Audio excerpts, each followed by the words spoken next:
Daylight, my MVVs, welcome. Success, they say, is a lousy teacher. It seduces smart people into thinking they cannot lose.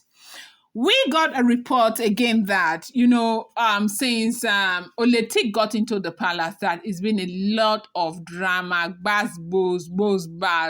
Yesterday we got that one report that Kabiesi told her that she cannot stay in the palace, that she will have to take the children and go to the Olori mansion, that she was very devastated. But that isn't all, okay?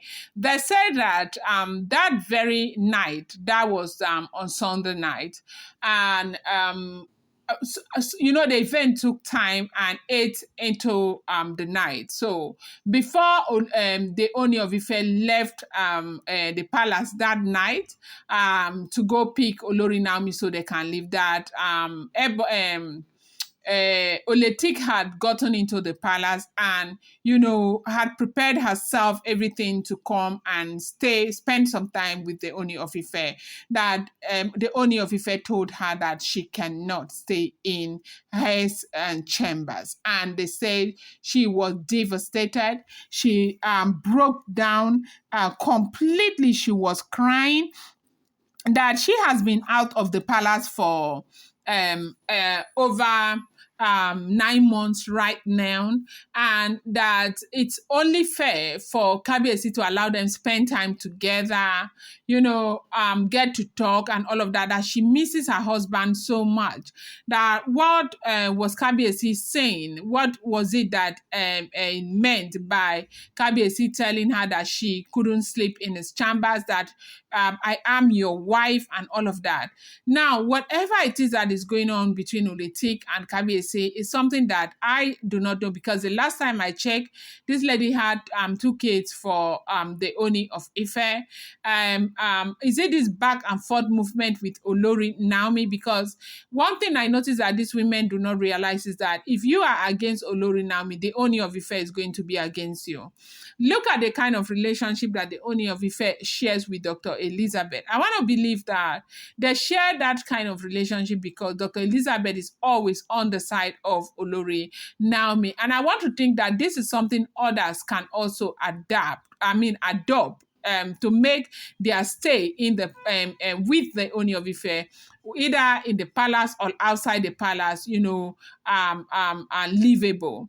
So right now they said that the Ooni of Ife just openly told her that she couldn't stay in his chambers, that she couldn't sleep in his chambers, that he was about to leave, that he was going out immediately. And if you know from what people are saying, the Ooni of Ife is not known to moving, as in, he's not like a night crawler. Like, he's not somebody who stays out for a very long time because of security issues in the country.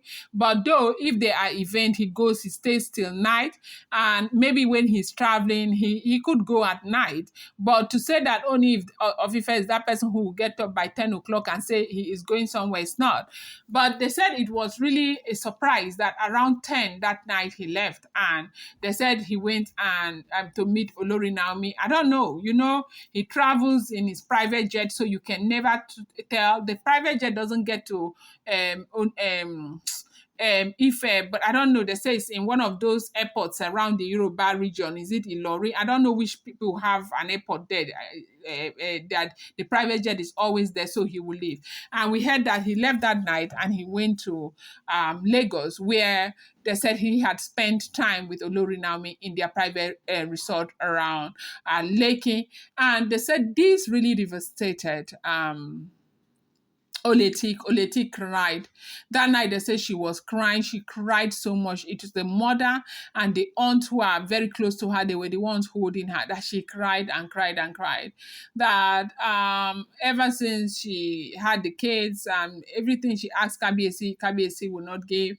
That she had asked for to have those kids in the US. Kabiyesi declined. She's asked for this, Kabiyesi would decline. She's asked for that. And right now she came back to the palace. Kabiyesi is telling her she would not stay in the palace. You have to either stay in the Lori's quarters or should go back to Lekki and stay. That she did not get married to stay away from her husband. That was not her bargain when she agreed to get married to Kabiyesi. That the family will have to sit him down and speak to him. That she does not want something that will make him look disrespectful. That this is getting to her. That she was crying the entire time. So, as we are hearing, if the information we are getting is true, is that they said the mother came and the mother was very upset.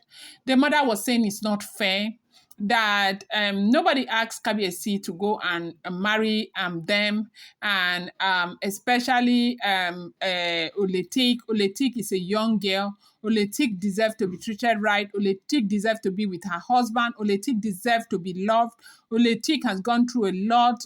She's even nursing children, and she deserves to be happy. Every time she'll be crying and tears will be pouring on the children, and that is not right. That Paropo needs to talk to Kabiyesi to find a way to treat Oletik right. That this is getting out of hand. That she, the mother, is no longer going to take this and all of that. And people are saying, "What are you going to do?" At the end of the day, it's your daughter who agreed to marry him, and it's your daughter's decision to either stay or not.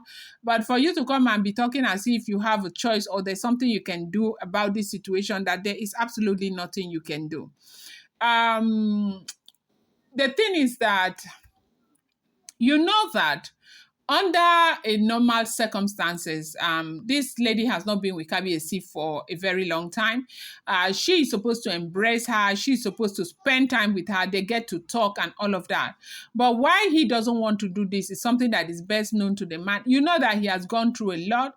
The thing is that when we are also, counting his wrongs, we should also know that he is human. He is going through a very serious phase of struggle right now.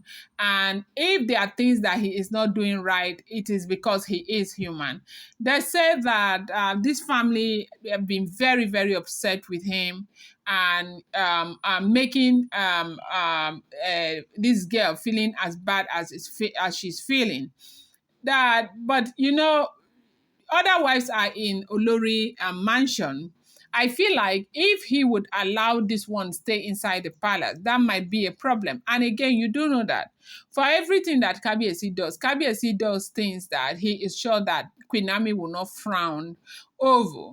I think that if Kabiyesi finds out that this might offend Queen Naomi or make Queen Naomi feel bad, he is not going to do it. And that is why I started by, self-deceit. If you put yourself in a place of denial, not recognizing, the fact that there are certain things that you will do in this war that is going to come back to haunt you, then that is a problem. Because this man loves Queen Naomi so much. It does seem as if that everything he's doing now, he will do anything only if he is sure that that is not going to, offend Olori Naomi. And that is exactly what we heard is going through if the information is true. Do not forget that these are all alleged, rumored, and speculated information making the rounds on social media.